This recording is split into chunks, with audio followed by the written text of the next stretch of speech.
मैं DK Singh, English expert, the select channel के माध्यम से सभी विद्यार्थियों का हार्दिक अभिनंदन करता हूं और उम्मीद करता हूं कि इस लॉकडाउन में आप लोग घर पे होंगे, स्वस्थ होंगे, सुरक्षित होंगे। I hope you all of you will be hope and healthy. The select जो चैनल है, इस पे इलाहाबाद के बहुत बेहतरीन टीचर्स पढ़ा रहे हैं और मैं ये दावे के साथ अपने 20 साल के जो टीचिंग एक्सपीरियंस उस पर कह सकता हूँ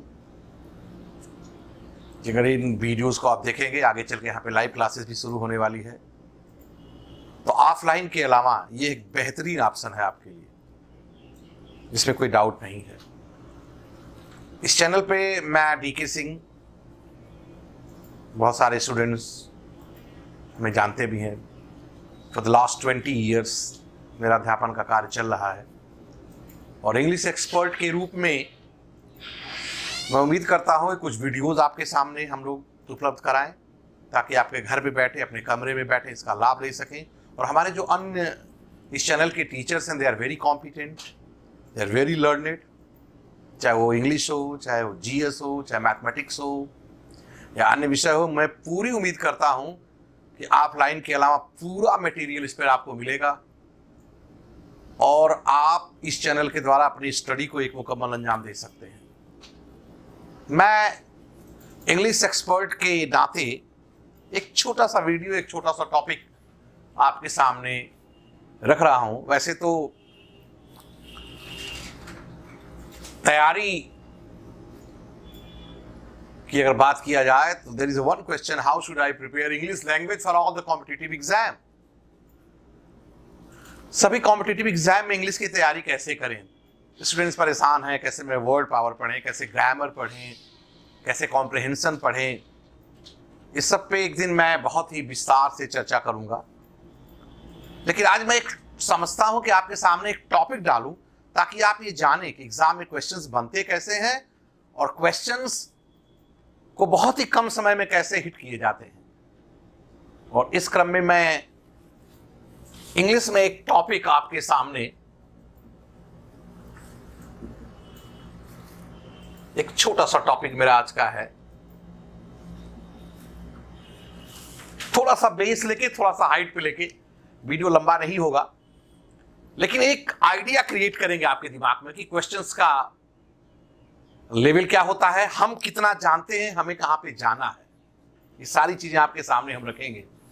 अगर आप लेवल समझोगे तभी सिलेक्शन होगा, क्योंकि हर टॉपिक का एक बेसिक होता है, एक मिडिल पार्ट होता है और एक हम टॉप कहते हैं। तो टॉप पे हमें जाना ही पड़ेगा सिलेक्शन के लिए। सपोज करिए किसी एग्जाम में अगर 100 क्वेश्चंस आते हैं तो जितने भी स्टूडेंट्स इस वीडियो को देख रहे हैं वो ये जाने कि 20 क्वेश्चंस ऐसे होते हैं जो आपको सिलेक्शन दिला भी सकते हैं और कंपटीशन से बाहर भी कर सकते हैं। तो इन 20 क्वेश्चंस ये हाइट के क्वेश्चंस होते हैं। अगर आप यहां तक पहुंचे तो सिलेक्शन आपका निश्चित रूप से होगा।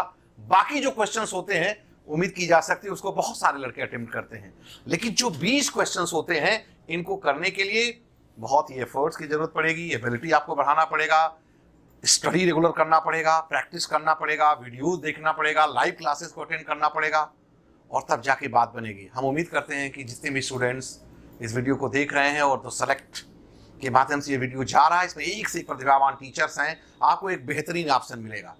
हम ये तो नहीं कर सकते कि हम आपका सिलेक्शन दिला देंगे, लेकिन हम ये कह सकते हैं कि द सेलेक्ट के माध्यम से जो ऑप्शन आपको मिलेगा वो कहीं और मिलने वाला नहीं है। इसके लिए आप बराबर वीडियो देखें, अपना कमेंट देखें, चैनल को सब्सक्राइब करें। मैं आज का टॉपिक ले रहा हूं इंग्लिश में, एक छोटा सा टॉपिक है जिसका नाम है participle verbs.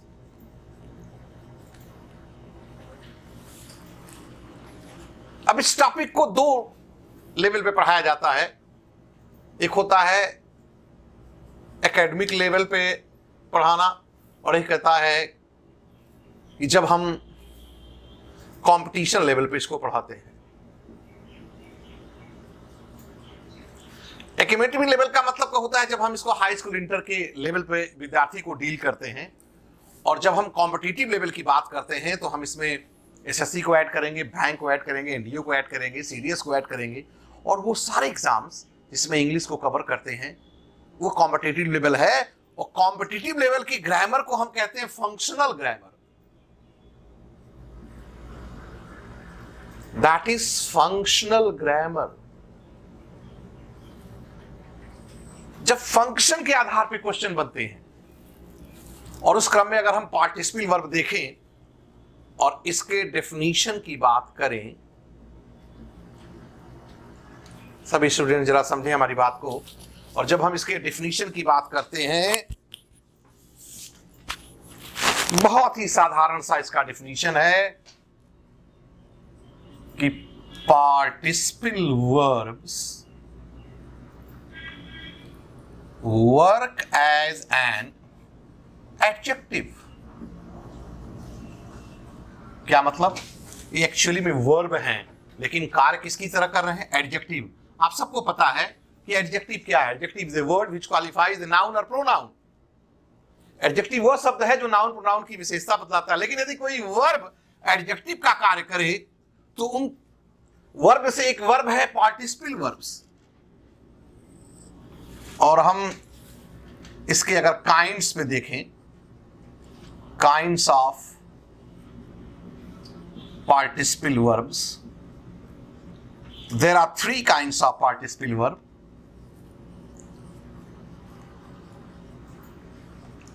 Present participle, past participle,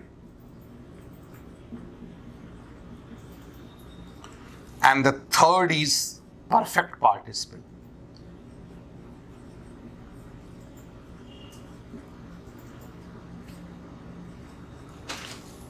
जब हम लोग की लाइव क्लास होगी तो बहुत सारा डीप में इसको डिस्कशन में हम लोग लाएंगे। आज हम इन दो के बारे में डिस्कस करने जा रहे हैं, प्रेजेंट पार्टिसिपल और पास्ट पार्टिसिपल। हम इसको थोड़ा सा इरेज करेंगे। अब आप यहां पे देखेंगे, थोड़ा सा मैं इरेज करके एक शॉर्ट वीडियो, और इस मेरे शॉर्ट वीडियो में आपको आइडिया लग जाएगा कि क्वेश्चंस का लेवल क्या होता है, और तब आप समझ सकते हैं। हम यहां पे present participle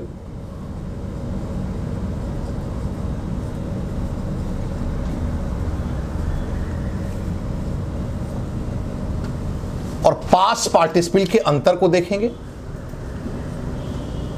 we will see the difference between the present participle and past participle, और इस पर एग्जाम में क्वेश्चंस कैसे बनते हैं ये देखेंगे। जब आप किसी रूल्स को पढ़ते हो तो स्टूडेंट्स को ये समझना पड़ेगा कि क्वेश्चंस कैसे फ्रेम होते हैं। अगर आपने कॉन्सेप्ट क्लियर कर लिया है और क्वेश्चन उस पर कैसे फ्रेम होता है अगर आपने जान लिया, तो आपका कॉन्फिडेंस भी बढ़ेगा और एग्जाम में क्वेश्चंस भी आप अच्छे से अटेम्प्ट कर सकते हैं। लेकिन उसके लिए आपको अपना लेवल बढ़ाना पड़ेगा। आज हम प्रेजेंट पार्टिसिपल पे बात करेंगे, और इसके हम कॉन्स्ट्रक्शन पे बात करें। अगर हम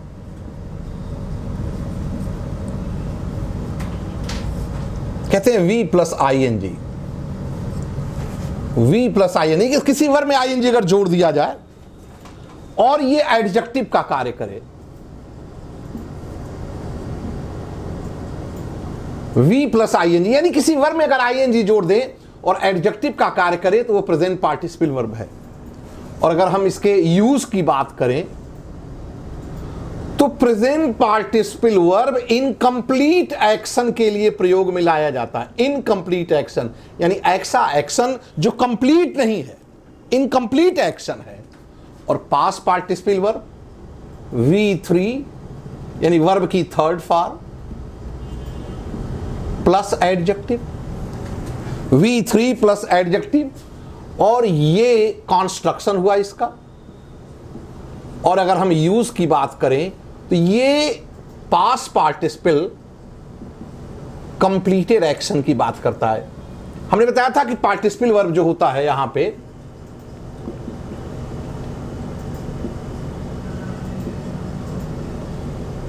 ये तीन होते हैं, प्रेजेंट पार्टिसिपल, पास्ट पार्टिसिपल और परफेक्ट पार्टिसिपल के बारे में हम चर्चा बाद में करेंगे। आपने देखा कि प्रेजेंट पार्टिसिपल का कंस्ट्रक्शन क्या है, वर्ब में आईएनजी लग जाए, यानी ऐसा वर्ब जिसमें आईएनजी लग जाए और एडजेक्टिव की तरह कार्य करे। और इसका यूज है कि ये वहां यूज होता है where the action is not complete, incomplete action. Past participle verb का थर्ड फॉर्म या past form of the verb कह सकते हैं, और ये एडजेक्टिव का कार्य करे तो इसे कहते हैं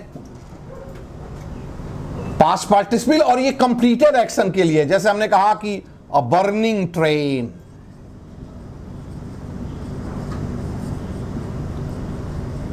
आप देखिए बर्निंग एक्चुअल की ये वर्ब है, लेकिन ट्रेन की विशेषता बता रहा है, यानी ये जो बर्निंग यहां पर है ये प्रेजेंट पार्टिसिपल वर्ब है, ये प्रेजेंट पार्टिसिपल वर्ब है।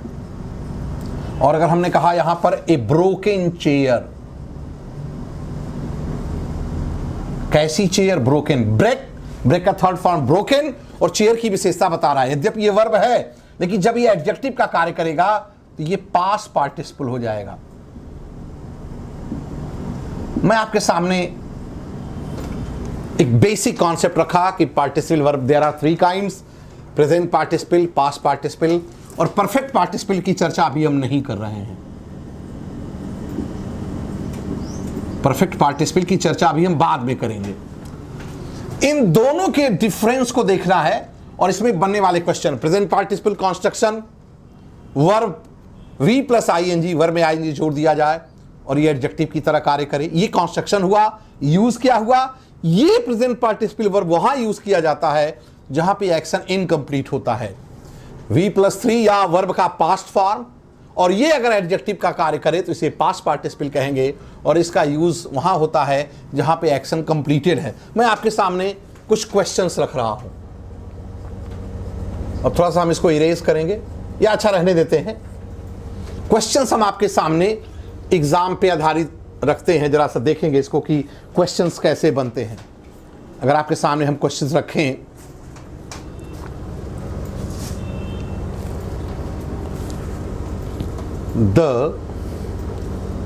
एक शब्द हम लिखते हैं ब्रेकिंग और एक लिखते हैं ब्रोकन। Chair was repaired. हमने यहां पे ऐसे दिया है, एग्जाम में आपको 4 ऑप्शन होंगे, A, B, C, D। यहां पे हमने 2 ही ऑप्शन दिया है क्योंकि मेरा मानना है कि स्टूडेंट्स 2 तो उनको पता था कि एकदम नहीं होगा, वो इसी दोनों में कंफ्यूज थे कि ब्रेकिंग होगा कि ब्रोकन होगा। इस 2 क्वेश्चन में बहुत कंफ्यूज थे स्टूडेंट्स, और मैं आपको ये जो छोटा सा टॉपिक बता रहा हूं आप याद रखिएगा, 3 से 4 क्वेश्चन, 3 to 4 क्वेश्चन आपके इस छोटे से शॉर्ट वीडियो में आपको मिल जाएंगे। अब जरा हमारा क्वेश्चन देखिए, किसी चीज को रिपेयर कब होती है? यानी चेयर टूट गई है तब वो रिपेयर होगी ना। क्वेश्चन देखिए, अब ब्रेकिंग होगा कि ब्रोकन होगा? अब यहां पे देखिए ब्रेकिंग होगा कि ब्रोकन होगा। यहां पर देखिए मैंने बताया कि प्रेजेंट पार्टिसिपल इनकम्प्लीट एक्शन, यानी अगर एक्शन इनकम्प्लीट है तो प्रेजेंट पार्टिसिपल, और एक्शन अगर कंप्लीटेड है तो पास्ट पार्टिसिपल। यहां पे वह चेयर रिपेयर की जाएगी जो टूट चुकी है, यानी एक्शन हो चुका है, और एक्शन हो चुका है तो पास्ट पार्टिसिपल होगा, यानी द ब्रेकिंग नहीं होगा, क्या होगा यहां पे? ब्रोकन। और अगर 4 ऑप्शन है तो अगर ब्रोकन है तो आप उस आंसर को टिक कर देंगे, और ये कॉन्सेप्ट आपका क्लियर होना चाहिए। क्वेश्चन तो और रखते हैं आपके सामने।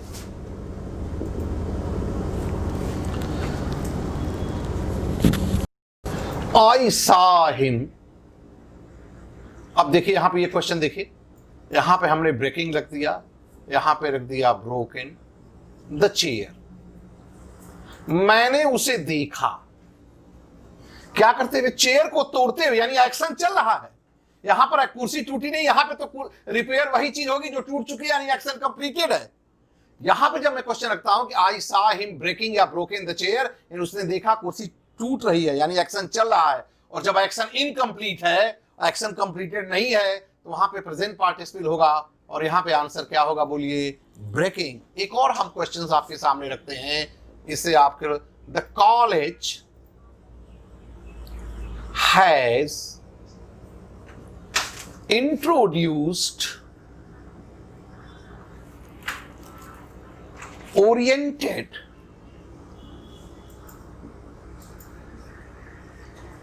एक और ऑप्शन रखते हैं, ओरिएंटिंग कोर्स। द कॉलेज है introduce orienting the college has introduced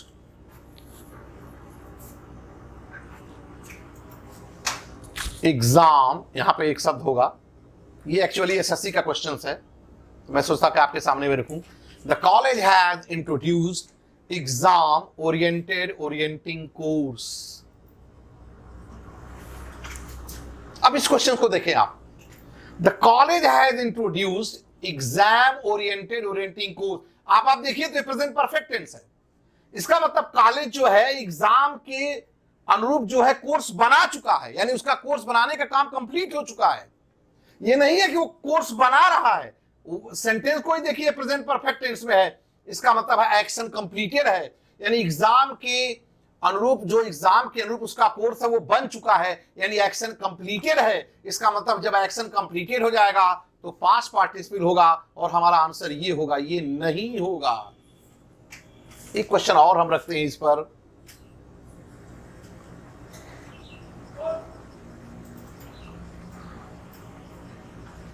the developed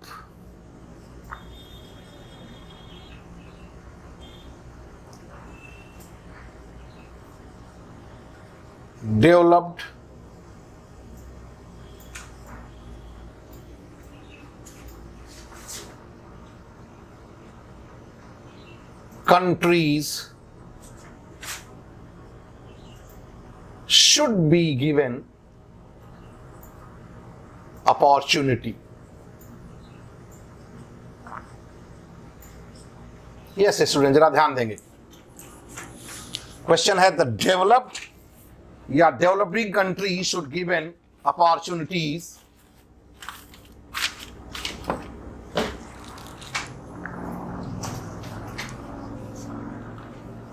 अब यहां पे डेवलप्ड होगा कि डेवलपिंग होगा, आई एम सॉरी, थोड़ा इसको हम ठीक करते हैं।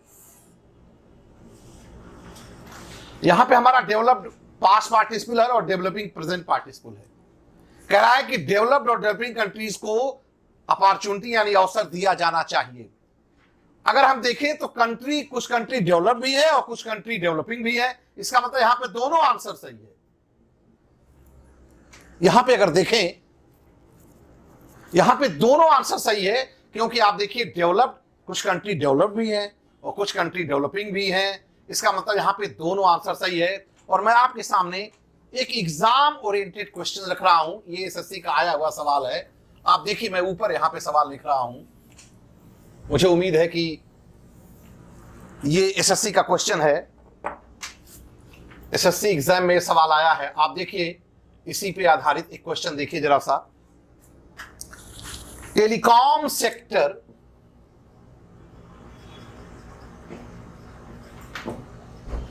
is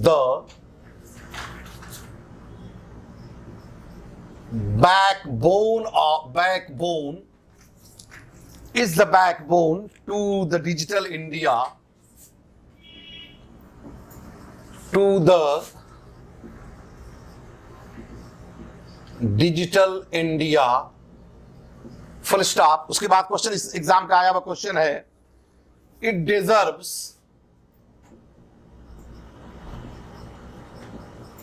एक शब्द है इनेबल्ड और दूसरा है इनेबलिंग।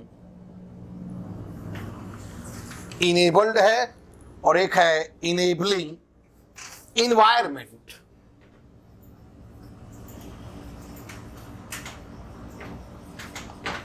स्टूडेंट ध्यान देंगे, ये क्वेश्चन एसएससी एग्जाम में आया हुआ है और इसी कॉन्सेप्ट पे आधारित है।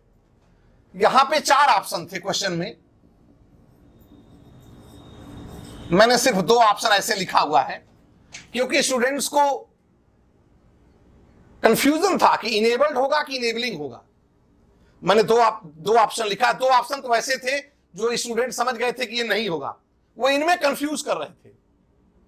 जैसे एक इनेबल था, एक इनेबलिंग था, एक हैविंग इनेबल था, एक केवल इनेबल था। अब आप देखिए क्वेश्चन को, कह रहा है कि टेलीकॉम सेक्टर जो है वो भारत का डिजिटल इंडिया का बैकबोन है, लेकिन क्या कहता है, इट डिजर्व्स, इसको जरूरत है, एक इनेबल्ड माने होता है अच्छा, योग्य, इन्वायरमेंट माने होता है वातावरण, यानी एक इसको अच्छे वातावरण की जरूरत है।